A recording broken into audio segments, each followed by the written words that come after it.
When the galaxy fell silent, the Andromeda sector burned. Commander Vexara watched from the command deck of the Alliance flagship Stellar Dawn as another world fell to the Corthian Empire. The crystalline beings had swept through the galaxy like a plague, their ships leaving nothing but silence in their wake.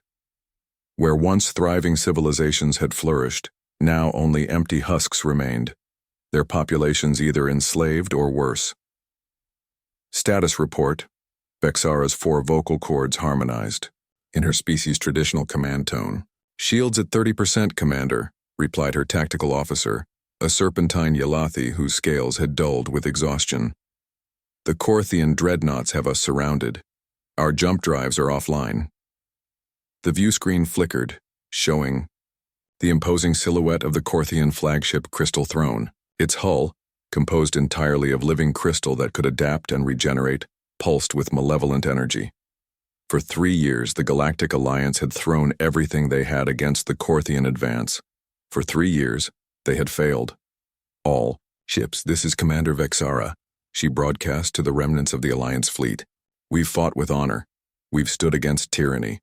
But I won't ask you to die needlessly. Any ship capable of jump, retreat to the emergency coordinates. Save who you can." One by one, the few remaining Alliance vessels winked out of existence, leaving the Stellar Dawn alone against the Corthian armada. Vexara closed her primary eyes, preparing for the end. Then something unexpected happened.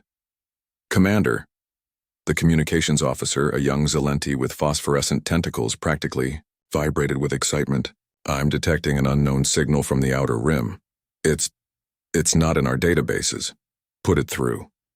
The speakers crackled with static before a voice emerged, speaking in a language the universal translator struggled to parse.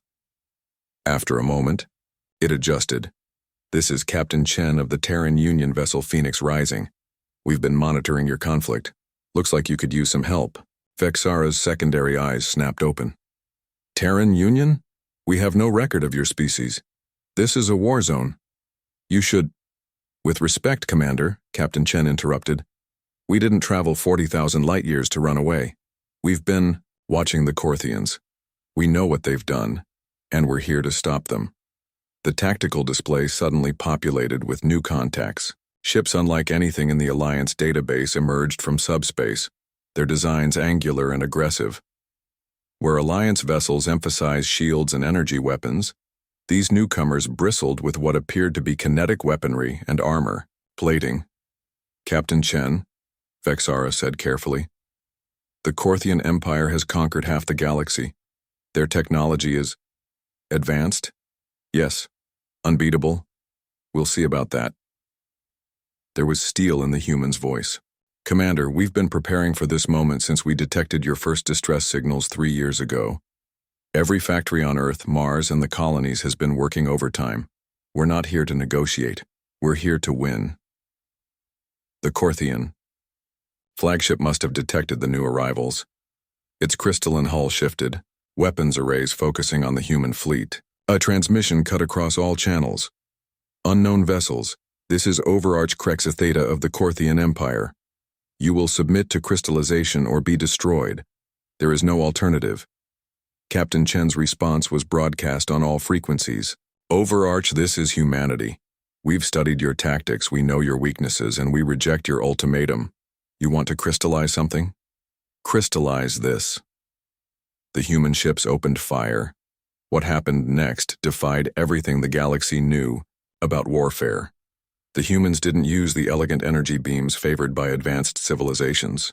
Instead, they launched what appeared to be primitive projectiles, except these projectiles traveled at significant fractions of light speed and carried payloads that erupted in nuclear fire.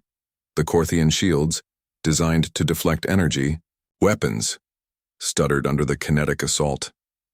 One dreadnought's crystal hull cracked, then shattered like glass. "Impossible," Vexara whispered. "Commander," Captain Chen's voice came through again. "We need the technical data on Corthian shield frequencies. Our cyber warfare teams think they can create a feedback loop, but we need your help." Without hesitation, Vexara transmitted everything the Alliance had gathered.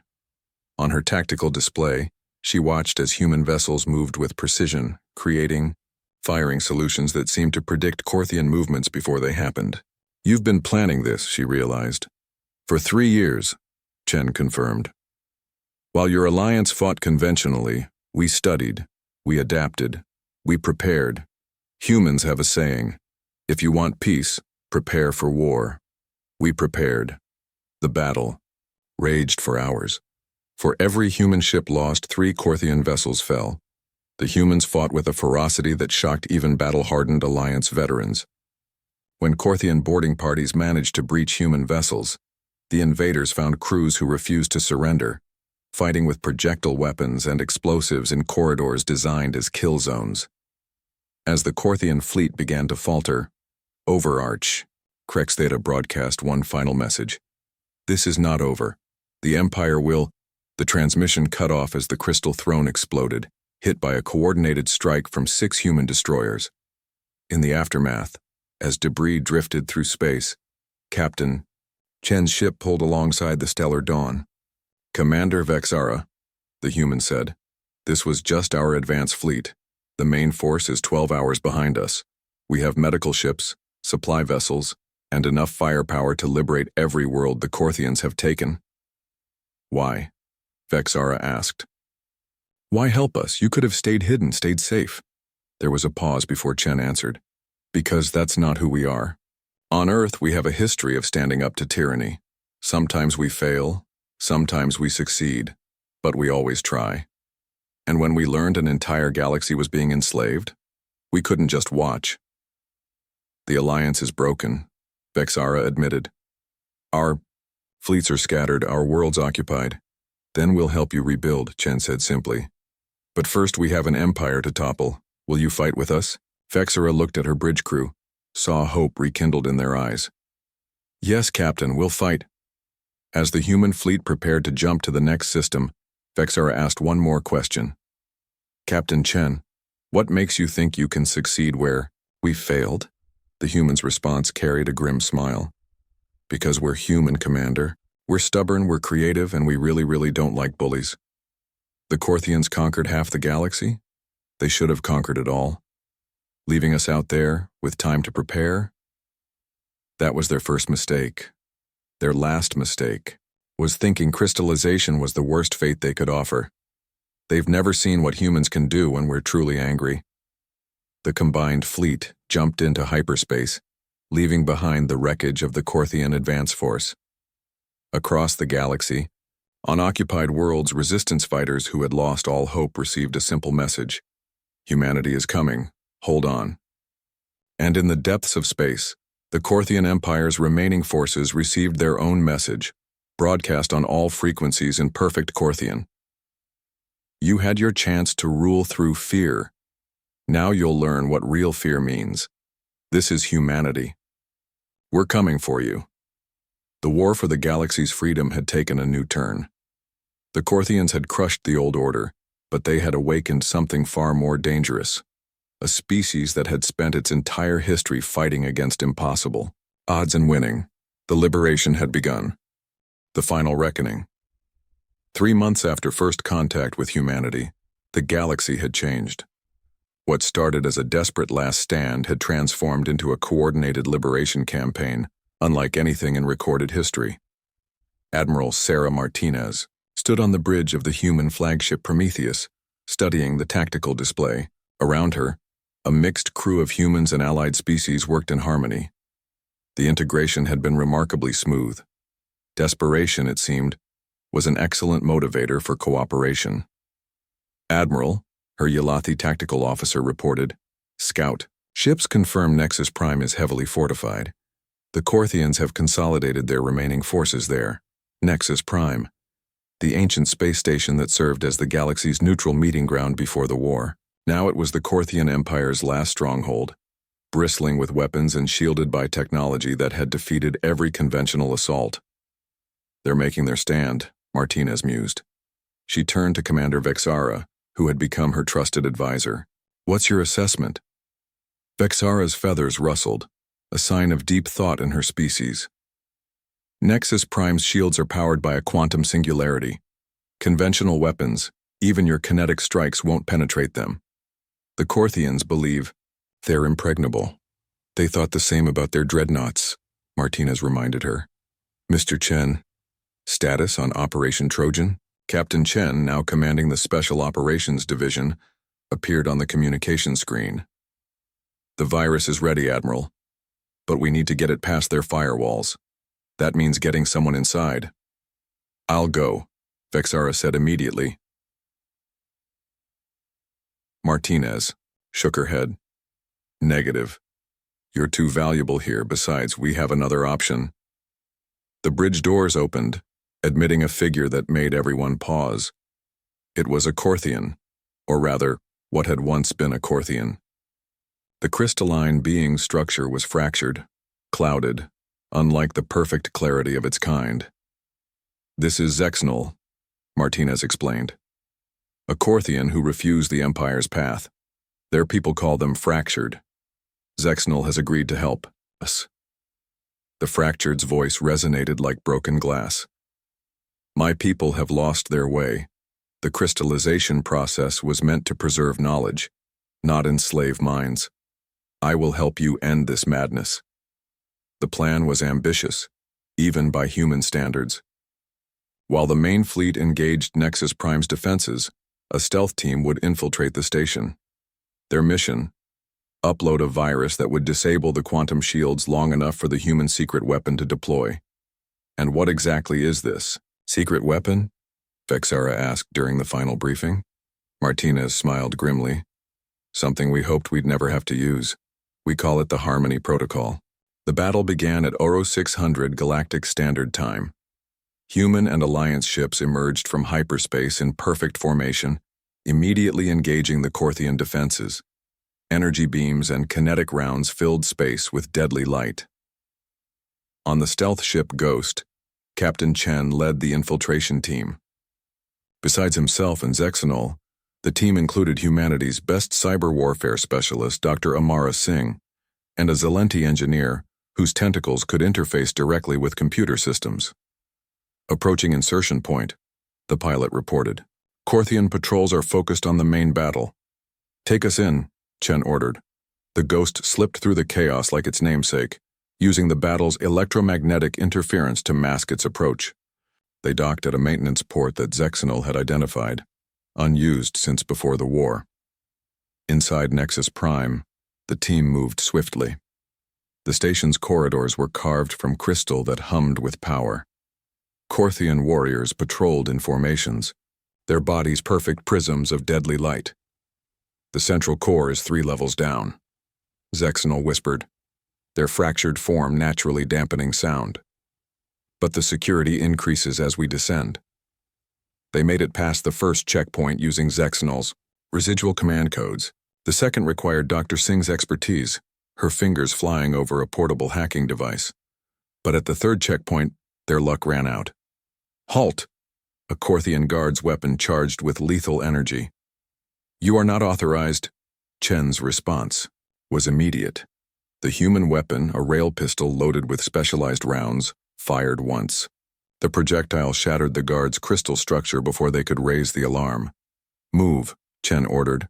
We're on the clock now. They reached the central core as alarms began to wail. The room was a cathedral of crystal and light, with the quantum singularity contained in a sphere of pure energy at its heart. I need 30 seconds, Dr. Singh said, connecting her equipment to the core's interface. You'll get it, Chen promised, taking position at the door. The first wave of guards fell to precisely placed shots. The second wave was larger, forcing Chen to use grenades that filled the corridor with shrapnel deadly to crystal structures. But more kept coming. Almost there, Singh reported. The encryption is incredible, but yes, I'm in. Upload the virus, Chen ordered, firing at another guard. Zexnol, how long until... The fractured scream cut him off. A Corthian overarch had arrived, its perfect crystal form radiating power.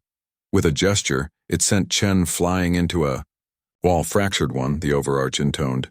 You disgrace our perfection. You will be recrystallized. No. Zexnol stood tall despite their clouded form. I choose imperfection. I choose freedom. The two Corthians clashed, their bodies ringing like bells as they struck. The overarch was stronger, more perfect, but Zexnal fought with the desperation of someone who had found their purpose. "Upload complete," Singh shouted.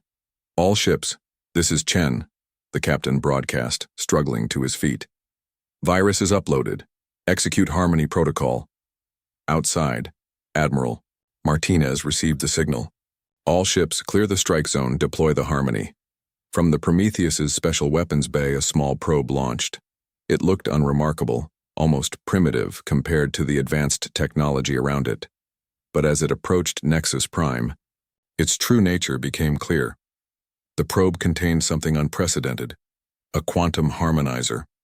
Based on principles of human music theory combined with quantum mechanics, it generated a resonance frequency that interfered with crystalline structures at the subatomic level.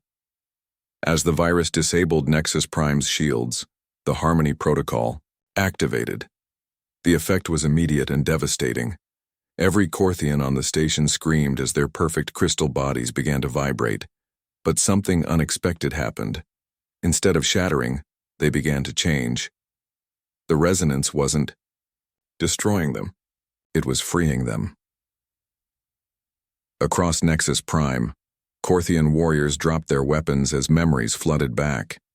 The crystallization process that had made them perfect had also suppressed their individuality. Now, as their structures became clouded, like Zexnals, they remembered who they had been before the Empire's rise. The overarch fighting Zexnal staggered, its perfect form fracturing. What have we done?" "You remember," Zexnal said gently. "Now you can choose." Throughout the station, Corthian forces ceased fighting. Some wept, an action thought impossible for their kind. Others stared in horror at what they had become. Admiral Martinez's voice broadcast across all channels. "Corthian forces, this is humanity. We offer you a choice. Surrender and help rebuild what you've destroyed or face judgment for your crimes.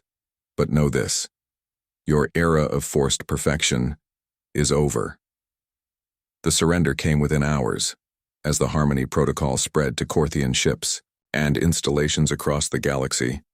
The Empire crumbled from within. Trillions of beings who had been crystallized against their will suddenly found themselves free to choose their own paths. In the weeks that followed, the true scope of humanity's intervention became clear. They hadn't just brought weapons and ships. They'd brought medical technology to help worlds recover, agricultural systems to feed the hungry, and most importantly, the administrative expertise to help rebuild shattered governments. "You planned for this too," Vexara observed during a reconstruction meeting. "Not just the war, but the peace." Admiral Martinez nodded. "Wars are easy to win if you're strong enough. Peace is harder, but it's the only victory that matters." The Galactic Alliance was reborn, but different. Humans sat alongside other species as equals, their practical approach to problem-solving complementing the advanced sciences of older civilizations. Even the fractured, former Corthians, who chose to remain clouded, found a place in the new order. Captain Chen, recovering from his injuries, met with Zexnal one last time before returning to Earth. "Your people saved us all," the fractured said. "But I must ask, why did you choose harmony over destruction? You could have shattered us completely." Chen smiled. "Because humans have learned something over our history. True strength isn't in destroying your enemies. It's in turning them into friends. Your people were victims too in their own way. They deserved a second chance." As the human fleet prepared to establish permanent diplomatic stations across the galaxy, a new era dawned. The Corthian Empire had fallen, but from its ashes rose something greater. A galactic community built on choice rather than force, diversity rather than conformity. And at the edge of explored space, monitoring stations detected signals from other galaxies. The universe, it seemed, had taken notice of humanity's arrival on the cosmic stage. The war was over. The real work of building a better galaxy had just begun, but that, as they say, is another story.